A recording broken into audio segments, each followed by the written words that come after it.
बिस्मिल्लाहिर्रहमानिर्रहीम। अस्सलामुअलैकुम मोहतरम नाज़रीन। ये लड़कियां मुस्लिम और गैर मुस्लिम नौजवानों को अपनी अदाओं से घायल करती हुई मदरसा अजीजिया के दरवाजे से गुजर रही थीं कि हजरत शाह मोहम्मद इस्माइल रहमतुल्लाह अलैह की नजर उन पर पड़ गई। इन्होंने जब इन्हें बेपर्दा देखा तो साथियों से पूछा, ये बेपर्दा बीबियां कौन हैं? साथियों ने बताया कि हजरत ये तवाइफे हैं और किसी नाच रंग की महफिल में जा रही हैं।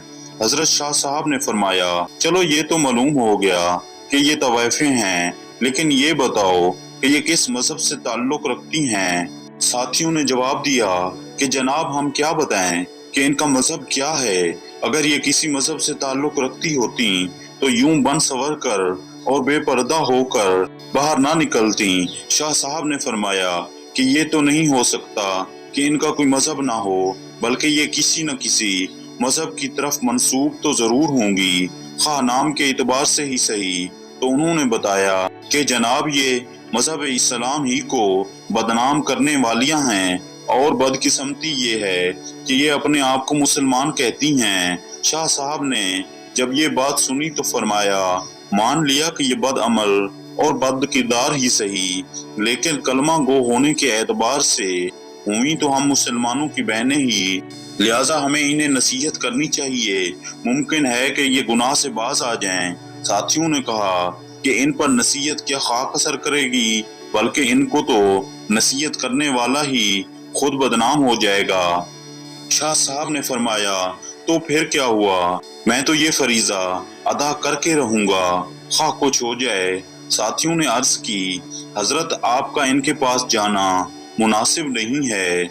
आपको पता तो है कि शहर के चारों तरफ आपके मजहबी मुखालिफीन हैं जो आपको बदनाम करने का कोई मौका हाथ से नहीं जाने देते।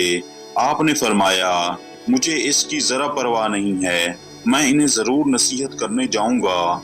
इस अज़्म समीम के बाद आपने अपने दिल से पूछा, ऐ दिल तू ये तो बता कि अगर तबलीग हक की पादाश में तेरे बदन के टुकड़े हो जाएं, इन्हें कवों और चीलों के आगे डाल दिया जाए, तेरे जिस्म को जिसमें तेरा मिस्कन है हाथियों के पांव तले कुचल दिया जाए, तो बहरहाल तूने कलमा हक की तबलीग करके रहना है। इनके दिल ने कहा, जब तक मेरे अंदर जान है मैं राह हक में तमाम मसाइब व आलाम को बर्दाश्त करता रहूंगा। और वाकई ऐसा ही हुआ। दिल ने हर दुख और तकलीफ बर्दाश्त की और तबलीग हक का हक अदा कर दिया। आप तबलीग हक को इस्लाह का अज़्म सादिक लेकर अपने घर तशरीफ लाए, दरवेशाना लिबास ज़ेब तन किया और तन तन्हा नायका की हवेली के दरवाजे पर पहुंच गए और सदा लगाई, अल्लाह वालियो दरवाजा खोलो। और फकीर बाबा की सदा सुनो। आपकी आवाज सुनकर चंद लड़कियां आईं। उन्होंने दरवाजा खोला तो देखा बाहर एक दरवेश सूरत बुजुर्ग खड़ा है। उन्होंने समझा कि ये कोई गदागर फकीर है जो तमाशा करके खैरात लेना चाहता है। लड़कियों ने चंद रुपए लाकर थमा दिए, लेकिन उसने अंदर जाने पर इसरार किया। फिर नायका की कोठी के अंदर चला गया। वहाँ क्या देखता है कि चारों तरफ शमे और कंदीलें रोशन हैं। शहर भर की तवाइफें तबले और ढोलक की थाप पर थरक रही हैं। इनकी पजेबों और घुंघरू की झनकार ने अजीब समा बांध रखा है। इन पर इस कदर महवियत तारी थी कि उन्होंने फकीर बेनवा मर्द कलंदर की मुतलकन परवाह न की और अपने शुगल में मसरूफ रहीं।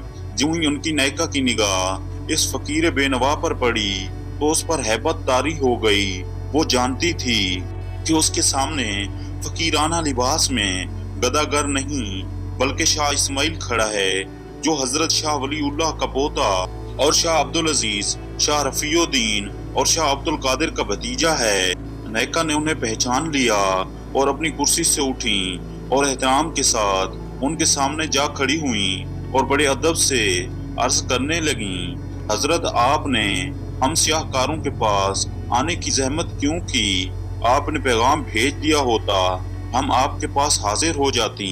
आपने फरमाया, रागो सुर सुनाया है, आज जरा कुछ देर हम फकीरों की सदा भी सुन लो। जी सुनाइए। हम मुकम्मल तवज्जो के साथ آپ کا بیان سنیں گی۔ یہ کہہ کر اس نے تمام طوائفوں کو وظیفے اتارنے اور طبلے کی ڈھولکیاں بند کر کے بیان سننے کا حکم دے دیا۔ شاہ اسماعیل رحمت اللہ علیہ نے قرآن مجید کھولا اور سورہ والدین کی تلاوت فرمائی، اور آپ کی تلاوت اس قدر وجد آفرین اور پرسوز تھی کہ طوائفوں کے ہوش ٹھکانے آ گئے اور وہ بے خود ہو گئیں۔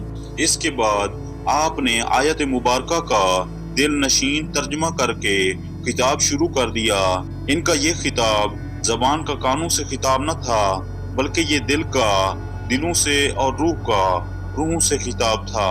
اس مفہوم والے بیان کو سنا تو ان پر لرزہ طاری ہو گیا، روتے روتے ان کی ہچکیاں بند گئیں۔ حضرت شاہ صاحب نے جب ان کی آنکھوں میں آنسوؤں کی جھڑیاں دیکھیں تو انہوں نے اپنے بیان کا رخ توبہ کی طرف موڑ دیا اور بتایا کہ جو کوئی گناہ کر بیٹھے تو اللہ سے اس کی معافی مانگ لے تو اللہ تعالیٰ بڑے حوصلے والا ہے، وہ معاف بھی کر دیتا ہے۔ آپ نے توبہ کے اتنے فضائل بیان کیے کہ ان کی سسکیاں بند ہو گئیں، آنکھوں کے آنسو تھم گئے اور اپنے دوپٹوں سے اپنے رخسار پونچھنے لگیں۔ کسی ذریعے شہر والوں کو اس بیان کی خبر ہو گئی، وہ دوڑے دوڑے آئے اور مکانوں کی چھتوں، دیواروں، چوکوں اور گلیوں میں کھڑے ہو کر بیان سننے لگے۔ تا حد نگاہ لوگوں کے سر ہی سر نظر آنے لگے۔ اس کے بعد شاہ صاحب نے عفت مآب زندگی کی برکات اور نکاح کی فضیلت بیان کرنی شروع کر دی اور اس موضوع کو اس قدر خوش اسلوبی سے بیان کیا۔ شاہ صاحب کے اس واعظ نے برائی کے اس طوفان کے آگے بند باندھ دیا۔ آپ نے انہیں اٹھ کر وضو کرنے اور 2 رکعت نوافل ادا کرنے کی ہدایت کی۔ جب وہ وضو کر کے قبلہ رخ کھڑی ہوئیں اور نماز کے دوران سجدوں میں گریں تو شاہ شہید رحمت اللہ علیہ نے ایک طرف کھڑے ہو کر اللہ کے سامنے ہاتھ پھیلا دیے اور عرض کی، اے مقلب القلوب، اے مصرف الاحوال، میں تیرے حکم کی تعمیل میں اتنا کچھ ہی کر سکتا تھا، یہ سجدوں میں پڑی ہیں، اگر تو ان کے دلوں کو پاک کر دے اور گناہوں کو معاف کر دے اور انہیں آبرو مند بنا دے تو تیرے آگے کچھ مشکل نہیں، ورنہ تجھ پر کسی کا زور نہیں۔ میری فریاد تو یہ ہے کہ انہیں ہدایت عطا فرما اور انہیں نیک بندیوں میں شامل فرما۔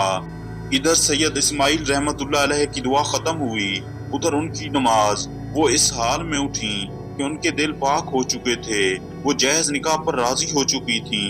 چنانچہ ان میں سے جوان عورتوں نے نکاح کرا لیے اور ادھیڑ عمر والیوں نے گھروں میں بیٹھ کر محنت مزدوری سے گزارا شروع کر دیا۔ کہتے ہیں کہ ان میں سب سے زیادہ خوبصورت موتی نامی خاتون کو جب اس کے سابقہ جاننے والوں نے شریفانہ حالت اور سادہ لباس میں مجاہدین کے گھوڑوں کے لیے ہاتھ والی چکی پر دال ڈلتے دیکھا تو پوچھا، سنا وہ زندگی بہتر تھی یا یہ زندگی بہتر ہے جس میں تیرے ہاتھوں پر چھالے پڑے ہوئے ہیں؟ کہنے لگی، اللہ کی قسم، مجھے گناہ کی زندگی میں کبھی اتنا لطف نہ آیا جتنا فرسان مجاہدین کے لیے چکی پر دال ڈلتے وقت ہاتھوں میں ابھرنے والے چھالوں میں کانٹے چبو کر پانی نکالنے سے آتا ہے۔ اللہ اکبر، یہ ہے حلاوت ایمان اور یہ ہے پر لطف زندگی۔ آخر میں اللہ پاک سے یہی دعا ہے کہ اللہ پاک ہمیں راہ راست پر چلنے کی توفیق عطا فرمائے اور ہمیں صراط مستقیم پر چلنے والوں کے رستے پر چلنے کی توفیق عطا فرمائے اور ہمیں ہدایت نصیب فرمائے اور ہمیں گناہوں سے معافی مانگنے کی توفیق عطا فرمائے۔ آمین ثم آمین۔